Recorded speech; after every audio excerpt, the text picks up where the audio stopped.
Imagine being stranded on a lonely island, surrounded by nothing but an endless ocean.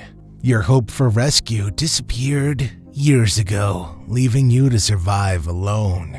Or picture this, you're diving into the depths of an underwater pipeline. The darkness is suffocating and your air's running out. Suddenly, you're pulled into a tiny, jagged hole by a crushing pressure, unsure if you'll make it out alive. What would you do? This is Fatal Tragedies, with the story of the worst deaths possible in human history. The mystery of Easter Island. Throughout history, people have changed their surroundings to suit their needs, but on Easter Island, using up the unique environment too much led to the collapse of the community's food sources. Usually on big lands, people can move according to the seasons or to escape from others. However, on islands, moving around is hard because there's not much land or food, especially in the sea around them. Easter Island's story isn't fully told without considering the beliefs of its people. Like other Pacific cultures, their history is deeply intertwined with the belief in a mystical other world. This belief, combined with the island's extreme isolation, led to a tragic end. This story is a powerful example of what happens when faith and nature clash in a small space. The end of the land. Easter Island, known as Rapa Nui to its inhabitants, stands out for its ecological downfall on a 67-square-mile volcanic island in the vast South Pacific. It's home to three large volcanoes, Teravaca, Poiki, and Ranokau, along with 73 smaller volcanic cones, marking its dramatic volcanic origin. In the late 1200s, its isolation led its people to believe that they were at the end of the land. For centuries, the Rapa Nui people, after the last group of settlers arrived, didn't encounter anyone else from outside, thinking themselves the Earth's sole inhabitants, aside from the seabirds that visited seasonally, aligning with the austral solstice. The giant moai statues on Rapa Nui are believed to represent the ancestors, essentially the clan leaders who have passed away. According to local belief, these ancestors gained mana, a supernatural force over nature, from the chief god Maki Maki. This power was then shared with their living descendants. The island's supreme religious leader, along with the clan chiefs, were the primary holders of this mana. Notably, the religious leader wasn't a political leader, but held significant mana, using it to enforce community-benefiting prohibitions or taboos. Most of the moai statues on Easter Island were placed on altars or stone platforms facing away from the sea, a practice that began around the years 1100 to 1200. These statues mostly represented male ancestors, each uniquely named, as were their altars. The moais were believed to gain their protective power or mana once their eyes were inserted, safeguarding their descendants and resources. Creating these massive statues and altars emphasized the importance of understanding family lineage and the clan's hierarchy. However, the drive to showcase power and prestige through the moais eventually put a strain on the environment. The clans overused their resources by cutting down trees for statue quarries, altar construction, and moving the statues, leading to a scarcity of essential resources like wood and food, and causing conflict over these basic needs. And here's where the problem began. Well, at least that's the story we all know, the collapse story. The new one's a little different and far scarier.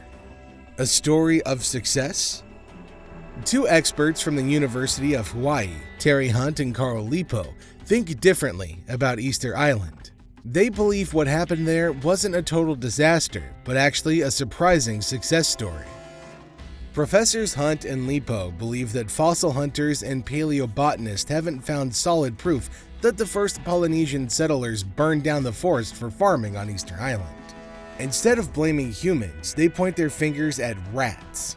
Yep, you heard that right. Rats. Specifically, Polynesian rats that hitched a ride on those settlers' canoes. These rats, according to Hunt and Lipo, went on a rampage once they landed, munching through trees and multiplying like crazy without any natural predators to stop them.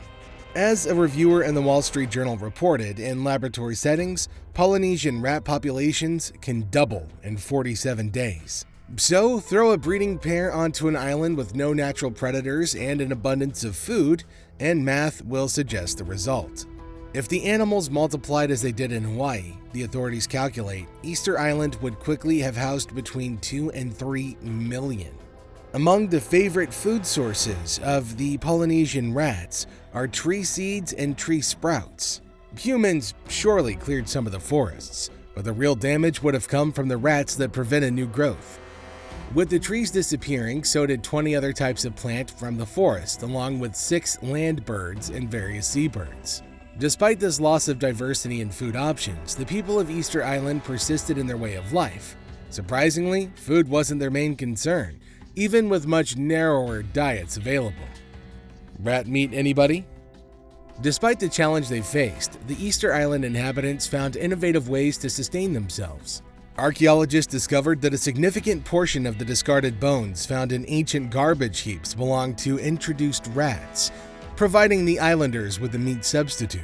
Additionally, despite the island's limited water and nutrient-poor soil, the people utilized stones, breaking them into small pieces and scattering them across open fields.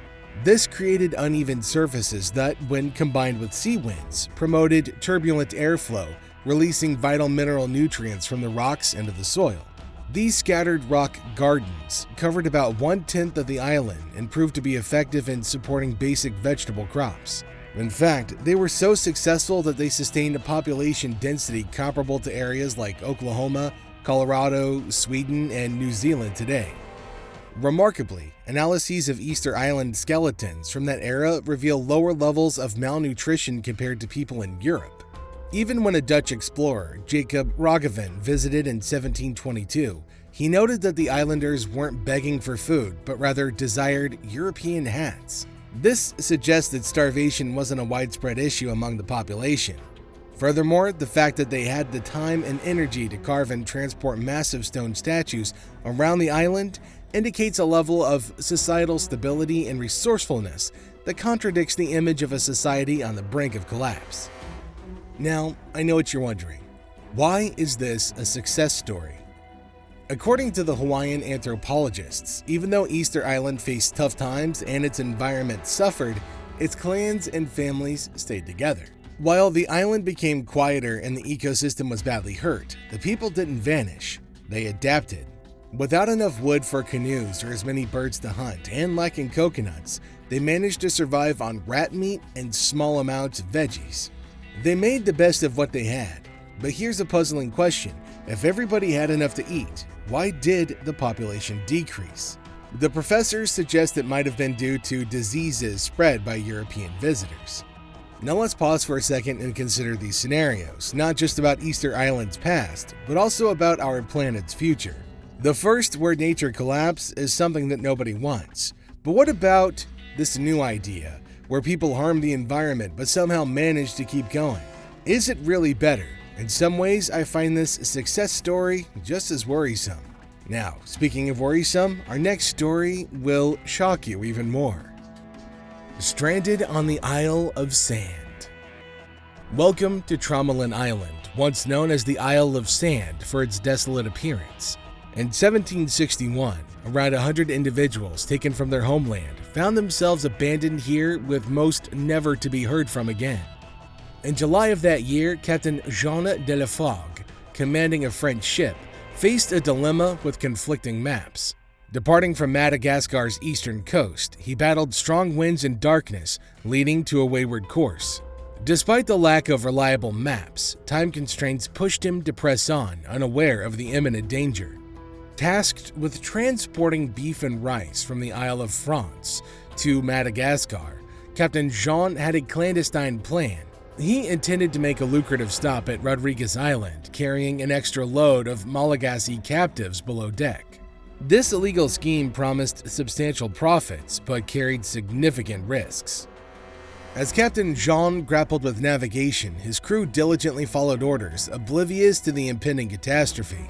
Had he exercised patience, Trommelin Island, directly in their path, might have been spotted, altering the course of history. Indeed, it wasn't Trommelin Island itself that posed the greatest threat, but rather the reef lurking just beneath the surface. Captain Jean discovered its unforgiving nature when rough seas caused the ship to collide with the reef, dealing a fatal blow. Despite the majority of the crew and the captain making it to the safety of the island, 18 men were swept away by the storm and drowned. Tragically, many of the captives had no means of escape from the rushing waters, and those who could fled through the breach in the reef. As the ship sank, almost half of the remaining captives were trapped in the cargo hold and drowned. With the dawn revealing the full extent of their plight, over 120 crew members and between 60 and 80 Malagasy survivors found themselves stranded on what was then known as the Isle of Sand. This desolate island, discovered by France in the 1720s, is situated in the remote reaches of the Indian Ocean, devoid of vegetation and wildlife. Its minuscule size and lack of elevation made spotting passing ships impossible, while its harsh climate offered little respite from the scorching sun and relentless winds, exacerbated by frequent cyclones and storms during the summer months. Upon reaching the island, Captain John's behavior became increasingly erratic, burdened by the realization of failed smuggling and the prospect of facing legal consequences. Eventually, he suffered a mental breakdown, prompting the crew to relieve him of command. His first lieutenant, Barthélemy, took charge, organizing survival efforts and salvaging supplies from the wreck. Despite their shared ordeal, a stark social divide persisted, with the crew withholding food and water from the Malagasy captives. Efforts to build a seaworthy vessel, aptly named the Providence, took shape, offering hope of escape. On September 27th, almost 2 months after the stranding, the Providence set sail, leaving behind the surviving Malagasy with the promise of rescue. However, during the journey back to Madagascar, an illness spread aboard the Providence, claiming the lives of several crew members, including Captain Jean. Following the tragedy of the shipwreck, Barthélemy assumed leadership but faced disdain from the Isle of France governor upon their return. Despite his efforts to secure a rescue mission for the stranded Malagasy, the governor's refusal, fueled by wartime constraints, left them abandoned. Stranded for years, they carved out a rudimentary existence, constructing shelters and adapting to their hostile environment. Living amidst adversity, the Malagasy's resourcefulness and resilience were evident in their survival tactics. Despite initial oversights, they persevered, utilizing seabirds and turtles as primary food sources. However, their population dwindled due to sickness or malnutrition, and rescue attempts ended in tragedy, leaving them resigned to their fate. Their isolation was finally shattered when Captain Jacques-Marie Baudouin de Trumelin arrived in 1776, discovering only 7 survivors. Despite years of solitude, their ingenuity was evident in the artifacts unearthed by archaeological expeditions, revealing their remarkable ability to endure and adapt to unimaginable circumstances. Tromelin Island, once an emblem of tragedy, has become a testament to human resilience, offering insights into the enduring spirit of those who face the harshest of challenges. Though much of their story remains shrouded in mystery, the legacy of the Malagasy survivors lives on, immortalized in the sands of time. Now picture yourself standing in shallow water on the edge of a tiny island. You watch as your only way off your ship fades away on the distant horizon. No matter how loud you yell or how desperately you beg, it's not turning back. Now imagine this island is far away with nobody else around, right in the middle of the Pacific Ocean. Do you think you could survive? And if you did, how long before you went completely insane? This is what happened to Alexander Selkirk on Tierra Island. Alexander, born in 1676 in Scotland, had a rebellious streak from a young age. He often got into trouble, once even facing charges for indecent conduct in a church. Despite his intelligence and talent for navigation, he defied his father's wishes to join the family business and instead embarked on a career at sea. Joining pirates and later becoming a privateer, Selkirk sailed the South Seas, gaining a reputation as a skilled navigator. Eventually, he joined Captain William Dampier's crew as a sailing master. However, tensions arose between the captains, leading to a disagreement and close calls with enemy ships. In 1704, during a mission to attack a Spanish gold mining town, a series of mistakes by Captain William led to an ambush. When William called for a retreat, Captain Thomas Stradling blamed him for the failure, and tension between them reached a breaking point. On May 18th, after capturing a small boat, a disagreement over keeping its supplies led to a massive argument. Finally, Captain Thomas decided to part ways, ending their partnership and setting sail in a different direction. The island. Alexander ultimately chose to stay with Captain Thomas, believing him to be the better option despite his inexperience. However, when the crew stopped at Tierra Island for repairs, Selkirk disagreed with Thomas's makeshift repairs to the boat. Concerned about the ship's condition, Selkirk decided to stay on the island rather than risk sailing on a dangerous vessel. Despite his attempts to convince Thomas to make proper repairs, Selkirk was left behind when the ship departed. He pleaded to be taken back on board, but was mocked by Thomas, who saw Selkirk's actions as mutiny. With only a chest of supplies, including bedding, clothing, a rifle, a hatchet, and a navigational tool, Selkirk found himself marooned on the uninhabited island. Initially hopeful that the ship would return for him, Selkirk spent days staring out to sea, hardly eating or sleeping. As time passed and no rescue came, he focused on survival, subsisting on shellfish and fish. Weeks turned into months, and Selkirk began to realize the harsh reality of his situation, isolated on the remote island. The struggle. The initial months of isolation on the island were incredibly challenging for Alexander. Accustomed to a life surrounded by people, he struggled with the profound loneliness of his situation. However, he gradually began to reframe his perspective, drawing on his faith and convincing himself that God had provided him with the necessary resources for survival on the island. He initially relied on seafood and seals for sustenance, but as the seasons changed, he encountered new challenges. The beach, once his main food source, became overrun with aggressive sea lions during their mating season. Additionally, the onset of colder weather prompted him to construct a shelter in the forest using materials that he found on the island. Despite his efforts to create a safe haven, he faced another obstacle: rats infesting his shelter and disturbing his sleep. Drawing on his knowledge of maritime practices, he realized that cats were effective in controlling rat populations. He managed to tame some feral cats, which not only kept the rats at bay, but also provided him with companionship. His resourcefulness extended to his diet as well. He foraged for vegetables and experimented with native fruits and vegetables, supplementing his meals with wild game and seafood. Over time, he became adept at navigating the island's terrain, exploring its nooks and crannies while honing his hunting skills. However, his newfound confidence nearly proved fatal when he suffered a serious fall while attempting to hunt a goat on a cliff. Despite the injury, he managed to crawl back to his hut and recuperate, reflecting on the fragility of his existence and the possibility of dying alone on the island. To leave a mark in case of his demise, he began inscribing his name and the date of his stranding on trees around the island, creating a makeshift memorial of sorts. This practice served as a reminder of his mortality and the precariousness of his situation, motivating him to persevere despite the challenges that he faced. After spending several years on the island, Alexander's clothes and bedding deteriorated. However, his experience as a tanner and the presence of goats allowed him to fashion new garments and blankets from their pelts. He also improvised tools, often finding replacements washed ashore. While he remained hopeful for rescue, the arrival of a Spanish ship heightened his caution. Hiding from potential captors, he navigated the delicate balance between longing for rescue and fearing the consequences of being found by hostile forces. Despite his resourcefulness, the constant threat of capture tempered his hopes of being rescued. The Duke and Duchess. After 4 years stranded on the island, Alexander finally spotted a ship, the Duke, anchored near Tierra. Overjoyed at the prospect of rescue, he signaled the crew with a beacon made of gathered wood, eventually attracting their attention.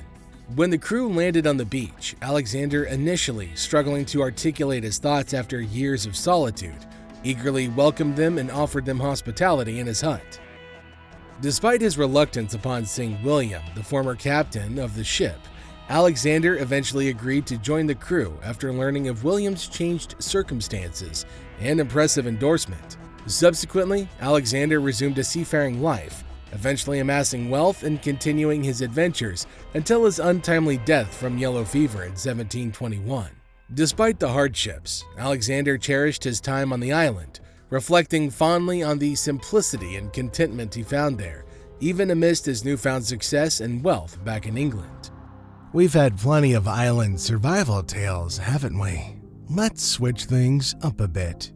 The Piper Alpha Disaster. Piper Alpha was a big platform for getting oil from the ocean.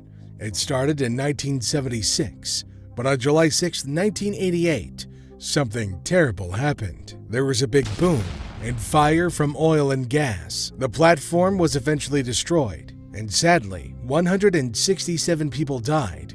Even 2 perished on a rescue boat. Only 61 people would be able to escape, and even after constant searching, they still couldn't find 30 bodies. The total insured loss was about $3.4 billion, and at the time of the disaster, the platform accounted for approximately 10% of North Sea oil and gas production. It was in a deep, dark place in the water, about 474 feet down. It was made up of 4 modules separated by firewalls, and for safety reasons, the modules were organized so that the most dangerous operations were distant from the personnel areas. A later conversion from oil to gas processing broke this safety concept, with the result that sensitive areas were brought together. For example, gas compression occurred next to the control room, and this played a critical role in the accident. So what exactly happened? On the morning of July 6th, the fate of Piper Alpha's operations hinged on 2 condensate pumps, A and B. Pump A, slated for a 2-year overhaul, was out of commission with its safety valve removed and temporarily sealed. That evening, despite a permit explicitly forbidding its activation, a lapse in communication left Pump A vulnerable. This oversight, coupled with the disappearance of the permit among the night shift's bustle, set the stage for disaster. Piper's Alpha defense against fire relied on an automatic system powered by diesel and electric pumps. But the initial explosions knocked out the electric pumps, shifting control to manual to protect divers in the vicinity. This decision, based on procedural caution, left the platform at the mercy of its remaining defenses. Amidst this chaos, the platform's fate was sealed by a tragic combination of human error and procedural oversight. Panic kicks in. At around 9:45 p.m., unforeseen troubles loomed. Problems with the methanol system earlier in the day birthed a new menace. Methane clathrate, a flammable ice, clogged the gas compression system pipework, halting the relentless churn of condensate pump B. With the platform's very power supply hanging by a thread, the manager raced against time to resurrect the faltering pump. In a desperate scramble, documents were rifled through, searching for any glimmer of hope. Could condensate pump A be the savior the Piper Alpha desperately needed? The clock ticked ominously as the fate of the platform teetered on the brink of oblivion. At 10:04 p.m., amidst the chaos engulfing Piper Alpha, the control room was deserted. In a desperate bid for help, radio operator David Kinraid sounded the distress signal, but the platform's design offered no contingency for such a crisis. The orderly structure collapsed, leaving no recourse for communication or evacuation. Emergency protocols urged personnel to head to lifeboat stations, but the advancing flames thwarted their escape. Seeking refuge, many sought shelter in the fireproofed accommodation block beneath the helicopter deck. Yet, the relentless onslaught of wind, fire, and smoke hindered any hope of rescue. As desperation mounted, 2 brave souls donned protective gear, venturing below deck in a futile attempt to activate the firefighting system, their fate sealed in the inferno's embrace. The fire, sustained by fuel from Tartan and Claymore platforms, raged unabated. Fire erupts even more. As darkness shrouded Piper Alpha, a sequence of events unfolded with devastating consequences. At 10:05 p.m., RAF Lossymouth received the first distress call, prompting the launch of a Sea King helicopter and a Hawker Siddeley Nimrod from RAF Kinloss. At 10:20 p.m., Tartan's gas link ruptured, spewing 15 to 30 tons of high-pressure gas per second, igniting a catastrophic chain reaction. The Theros, a formidable rescue vessel, rushed to aid but faced restrictions due to the potency of its water cannon. By 10:50 p.m., a second gas line explosion occurred, propelling massive flames over 300 feet into the night sky. The Theros, overwhelmed by the heat, was forced to retreat as surrounding machinery and steelwork succumbed to the inferno. At 11:18 p.m., the gas pipeline linking Piper Alpha to the Claymore platform ruptured, exacerbating the catastrophic blaze. By 11:50 p.m., critical support structures collapsed, triggering a cascading destruction. Cranes buckled, followed by the drilling derrick. The generation and utilities module housing the fireproofed accommodation block plunged into the sea, claiming lives in its wake. And by 0:45 a.m., the once proud platform had vanished beneath the waves, leaving behind a scene of unimaginable devastation. The tragedy claimed the lives of 2 crewmen on a fast rescue boat and numerous Alpha crewmen, illustrating the magnitude of the disaster. Speaking of disaster, this is what 6 men on the Byford Dolphin oil rig found themselves in what is considered history's most gruesome diving accident. What began as a routine saturation dive for 6 men turned into a nightmare, leaving only 1 survivor, albeit with severe injuries. Number 2. The Byford Dolphin Incident. On Saturday, November 5, 1983, a team of divers and helpers embarked on a maintenance task in the Fig gas field, located deep in the Norwegian sector of the North Sea. Among them were divers Roy Lucas, Edwin Coward, Troels Hellevik, and Bjorn Bergensen, along with dive tenders William Cramond and Martin Saunders. Their mission?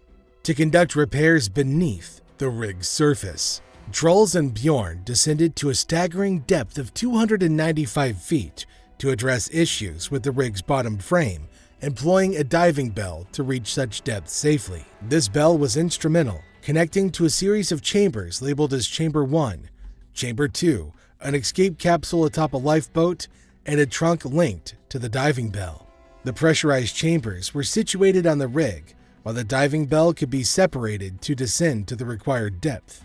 This setup allowed for the optimal utilization of time and resources, streamlining the transition between the high-pressure underwater environment and the pressurized living quarters. The divers resided in these cramped chambers for up to 28 days, working, eating, and sleeping there. The bell's operation was overseen by William Cramond and Martin Saunders, who operated it from the rig's exterior. Descending to such depths comes with immense pressure challenges. Each atmospheric increase in depth equates to the rise of approximately 33 feet in water pressure. Troels and Bjorn's dive required them to work at a pressure of 9 atmospheres. Despite the risks, the team diligently managed the air composition in the hyperbaric chambers and closely monitored the divers' activities from the surface. At 4 a.m., after completing their maintenance tasks, Troels and Bjorn commenced their ascent, mindful of the need to match atmospheric pressures upon resurfacing. Meanwhile, their colleagues, Roy and Edwin, prepared to take over the next shift.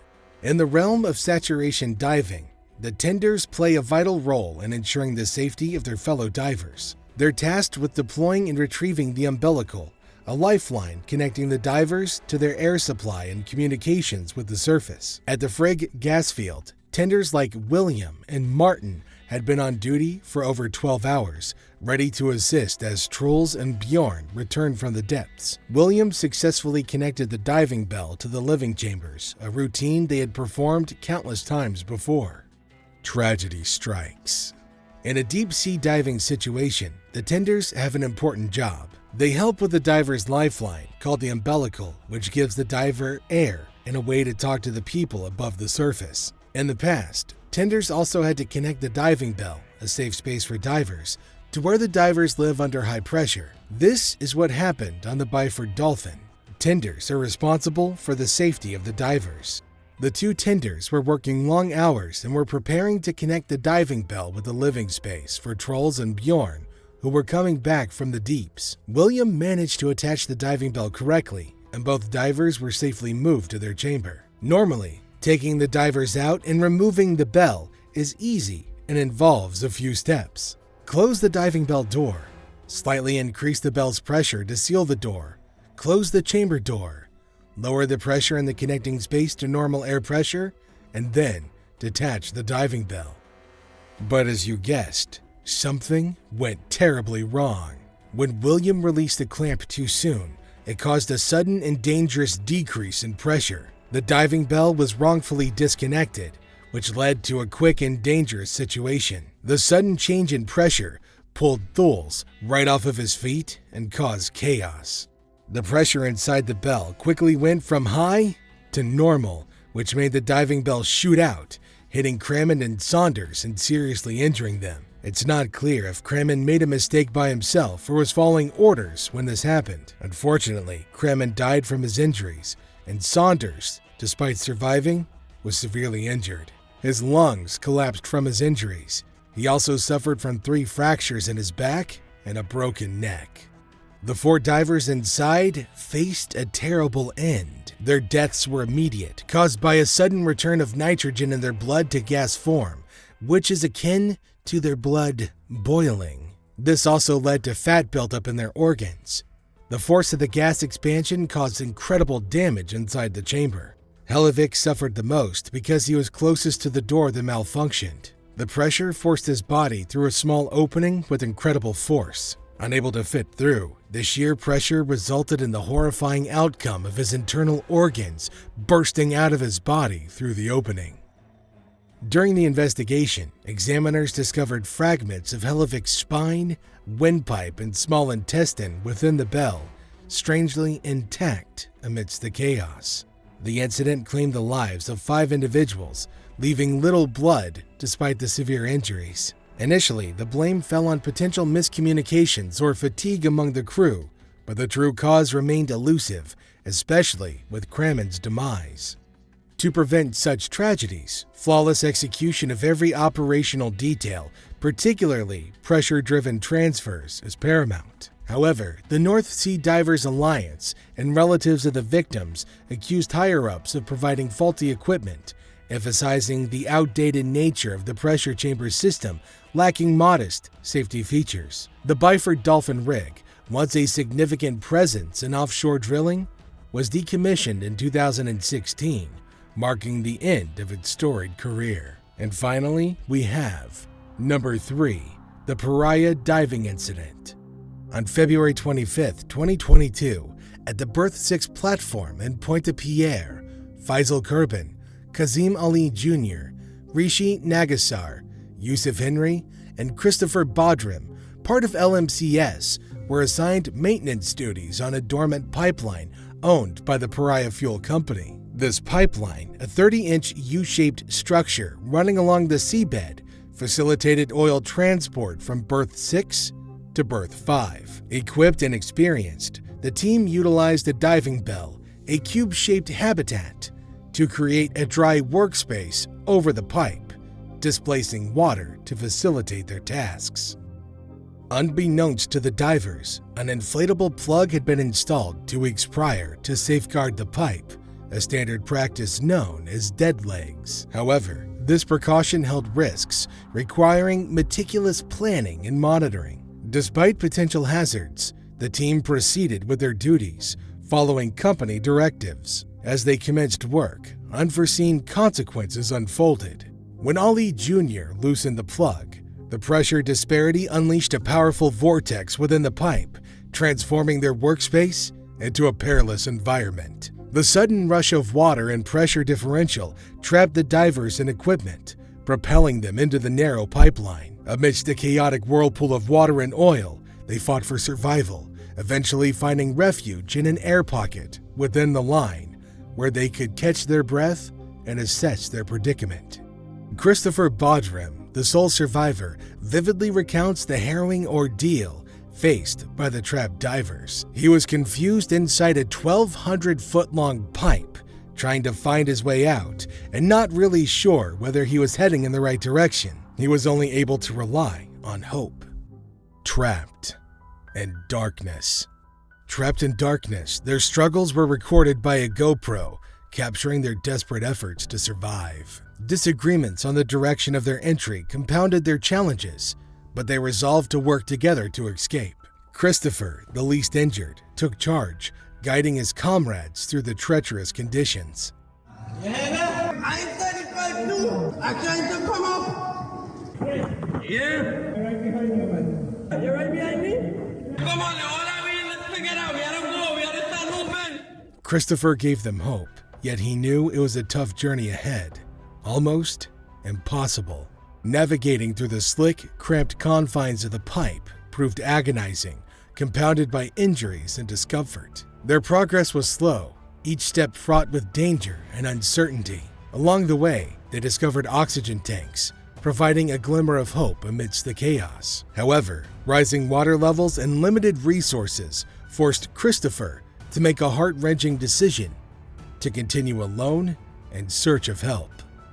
Leaving his companions behind, Christopher pressed forward, grappling with the uncertainty of his own survival and the fate of his friends.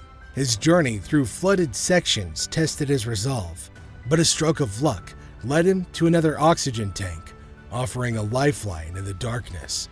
Despite the challenges and the grim reality of their situation, Christopher pushed on, driven by the hope of rescue and the desperate need to save his companions.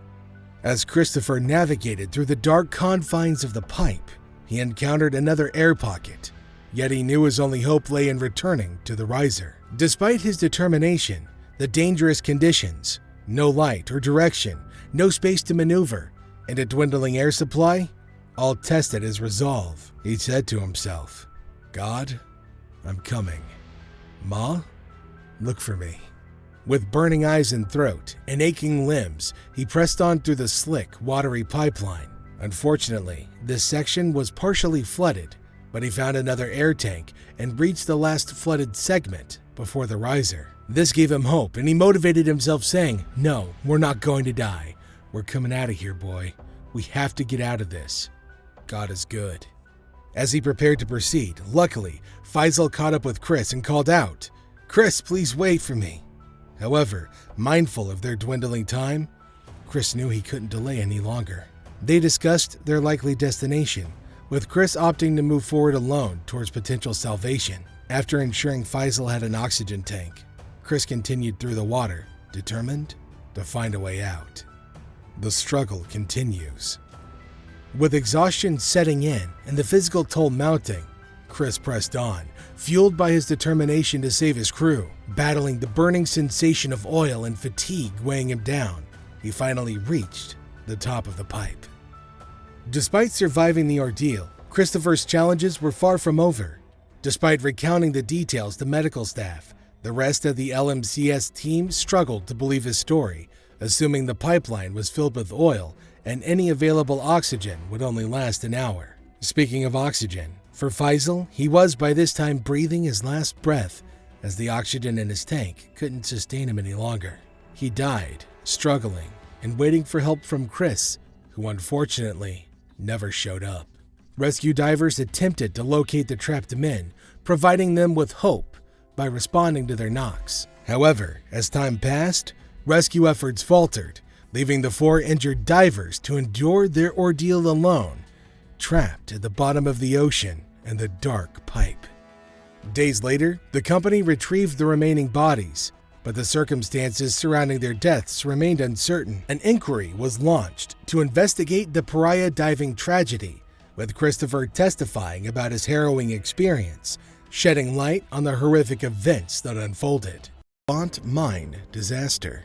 Taking you back in time, the Levant Mining Company started in 1820 with a fund of £400. In 1857, they introduced a machine called the man engine to help miners travel up and down the mine shafts more easily. This machine has a long wooden beam split into 40-foot sections, reaching from the top all the way down to 1,800 feet below. It's powered by a steam engine on the ground. Attached to this beam are steps, placed 12 feet apart for miners to stand on. Opposite of these steps are fixed platforms built into the mine's wall, also 12 feet apart. Here's how it works. When the beam is at its lowest, a miner steps onto a step. The beam then lifts him 12 feet, where he steps off onto a platform on the wall. As the beam goes down and comes back up, the miner steps back onto the beam, is lifted another 12 feet, and then steps off again onto the next platform. This pattern continues until he reaches the top. Levant Mine and Beam Engine, located in Cornwall, England, is a special spot cared for by the National Trust. What's so interesting about it? Well, it's home to the only Cornish beam engine still running on steam in its original place in the world. When you visit, you'll find a visitor center, a neat underground tour, and you can even take a stroll along the southwest coast path to Bottlelock Mine on a clifftop path. This place used to be a bustling mine from 1820 to 1930, digging up tin and copper ores from deep below. It earned the nickname Mine Under the Sea because miners went as far as 2.5 kilometers out under the ocean.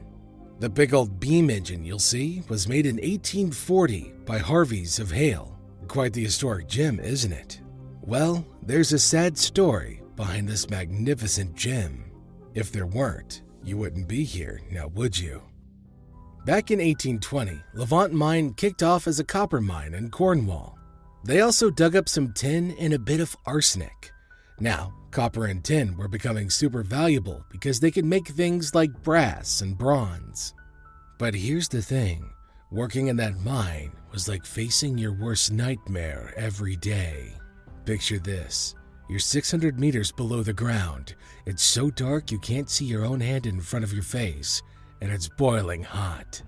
And get this, parts of the mine even stretched out under the Atlantic Ocean for an entire mile. Down here, one wrong move could mean being swallowed up by the sea above you. There was this one tunnel called 40 Backs that was just 12 meters away from the seabed. If it collapsed, everybody down there would have been trapped underwater in no time. To make matters worse, it could get so hot, like 40 degrees Celsius hot. Some miners had to strip down just to survive. And forget about wearing proper boots. They'd get soaked with sweat and put you at risk of all sorts of nasty stuff like fungal infections. The only light they had down there was from candles stuck to their heads with clay. Can you imagine?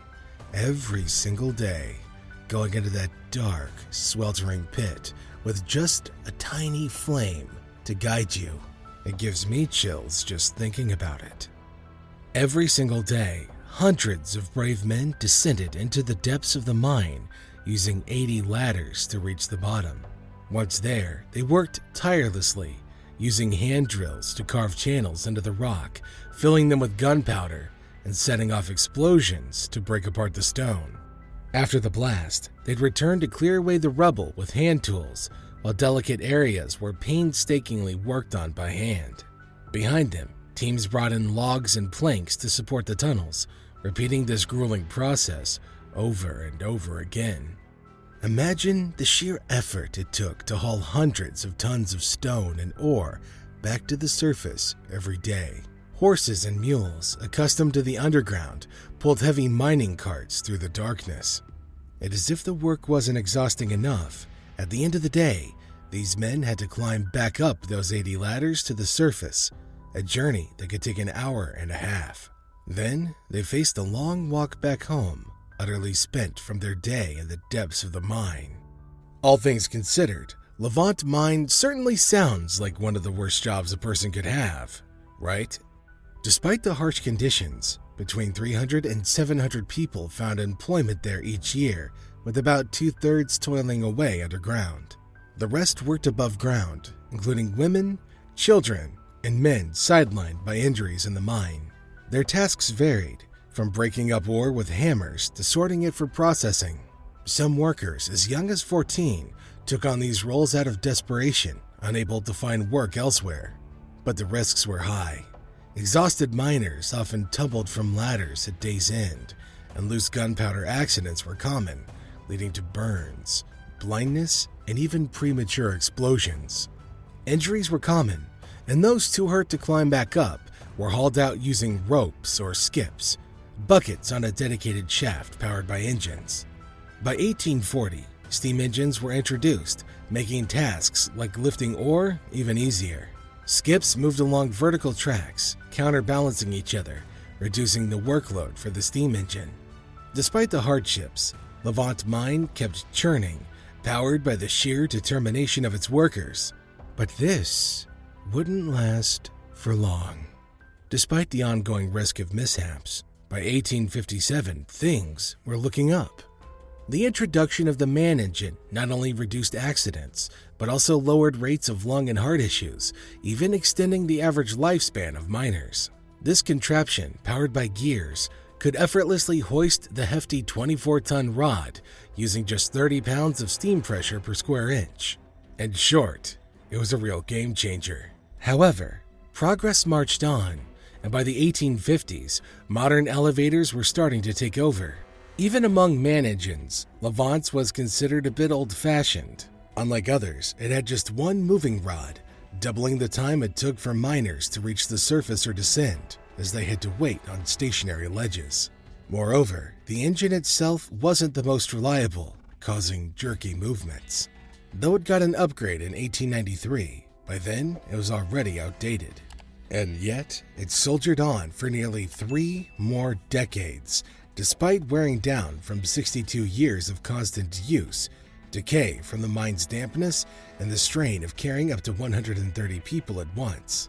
Over the years, countless parts were replaced, but eventually it reached its breaking point on that fateful day of October 20th, 1919, as the morning shift at Levant Mine wound down.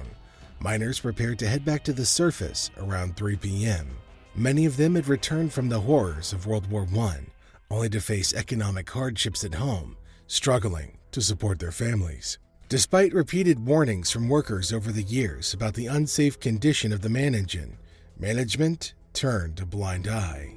The contraption was rickety, its parts trembling as it moved. Landings and steps had deteriorated without proper repairs, yet management chose inaction, citing the high cost of replacement. Plans for a new, safer system were on the table, but progress was slow. That day, as 331 miners crowded onto the wooden steps, nearly filling them to capacity, just 18 inches from the top, disaster struck. A deafening bang echoed through the shaft as a bracket connecting the top beams to the rod gave way. It had been wearing down for 5 long years, neglected by those in charge. In an instant, chaos erupted as the bracket gave way, and the 1,000-foot rod, along with the men clinging to it, hurtled downwards. Near the top of the shaft, screams filled the air as the men vanished from sight, left clinging desperately to nothing as they plummeted back into the depths below. As the rod descended, it twisted and bent, tearing through the catchwings meant to secure it. After dropping the first 12 feet and crashing into the bottom of the shaft, the top 300 feet broke off, continuing a free fall. Further down the shaft, workers sensed the impending disaster, hearing the ominous roar of falling debris.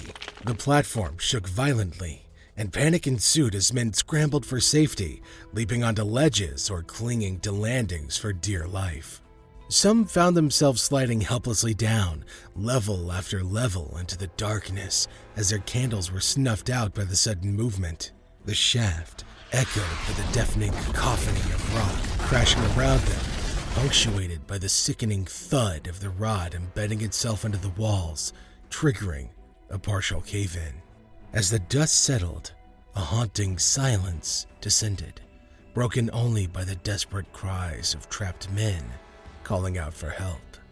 As the rod plunged from the surface, the 300-foot section that broke away descended even further, wreaking havoc as it smashed through wooden beams and landings, carving a path of destruction.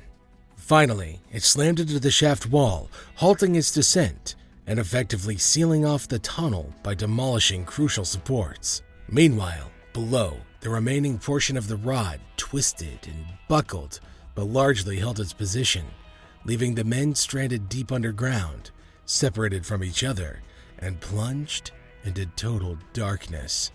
With their only lifeline shattered and escape seemingly impossible, they faced a terrifying ordeal trapped in the depths of Levant mine. At the surface, workers sensed trouble, but the extent of the disaster remained unclear.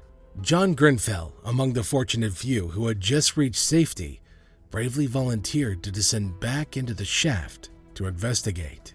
What he encountered was a scene of utter horror. Dead and injured men entangled amidst the wreckage, their escape routes sealed shut by twisted beams and fallen rocks. To add to the tragedy, John's own father, a site manager, was among the missing, somewhere below ground. With the gravity of the situation sinking in, the call for help spread like wildfire, relayed by word of mouth in the absence of telephones. Off-duty miners from nearby towns rushed to the scene, while hundreds more from neighboring mines, including Graver Mine and Eastpole Mine, rallied to lend their aid. In the face of such devastation, the community united in a desperate effort to rescue their trapped comrades from the depths. As friends, family, reporters, and concerned citizens descended upon the scene, the rescue operation swung into action. With the shaft severely compromised, each rescuer had to be lowered down on a rope where they meticulously cleared debris, careful not to destabilize the precarious structure even further. Stones and beams weighing hundreds of pounds were painstakingly lifted out to create a path to the trapped miners, a grueling task that stretched on for days.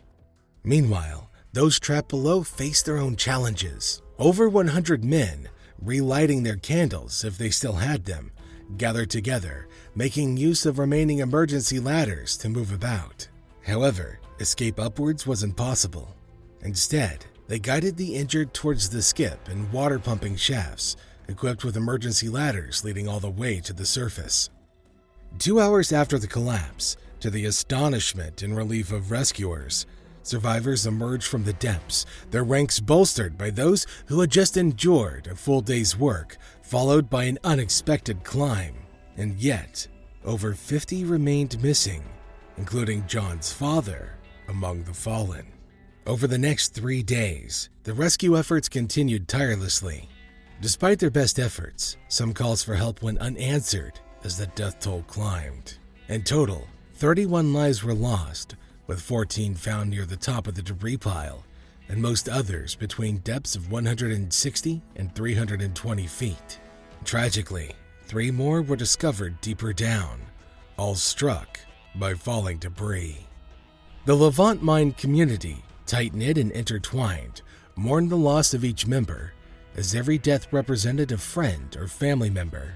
The tragedy left a profound impact on the small towns and villages from which the mine and all of its workers hailed.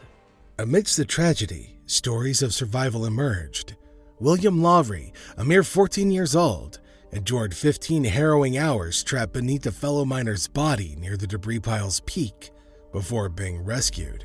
Despite suffering a snapped collarbone, 8 broken ribs, and requiring 36 stitches to his face and head, William eventually made a full recovery. Nicholas Thomas held on for an astonishing 50 hours before succumbing to exhaustion on his journey to the surface after being rescued. The loss was particularly painful, as 5 of the deceased had survived World War I, deeply impacting the local community, where virtually everybody knew someone affected by the disaster. In addition to physical injuries, 19 miners suffered severe psychological trauma. Ralph Ellis, a World War I veteran, lost his foster father in the tragedy, exacerbating his own emotional turmoil. His subsequent involvement in another mine accident in 1920 shattered him mentally, leaving him forever broken, forever changed. Following an investigation, it was revealed that the bracket atop the rod had been improperly manufactured, containing internal faults. Despite this finding, the incident was controversially labeled an accident, absolving the owners of any liability. While other mines in Cornwall had adopted safer systems, Levant Mine persisted with the outdated man engine. The families, left bereft of financial compensation, struggled to make ends meet, and many were forced to relocate due to housing costs. A disaster fund was established, supported by contributions from across the country, though it could only alleviate some of the financial strain. Despite efforts to rebuild and modernize, Levant Mine never regained its former prominence, ultimately closing its doors in 1930. In 1967, the National Trust assumed responsibility for the mine's beam engine, preserving it as a historical artifact. Today, Levant Mine welcomes visitors, its surface restored to reflect its industrial heritage, though the underground sections remain sealed, a reminder of the tragedy that unfolded within its depths. If you found yourself in any of these situations we've discussed today, which do you think you would have a better chance of surviving? Don't forget to share your thoughts in the comments below. Remember to like and subscribe, and we'll see you in the next video.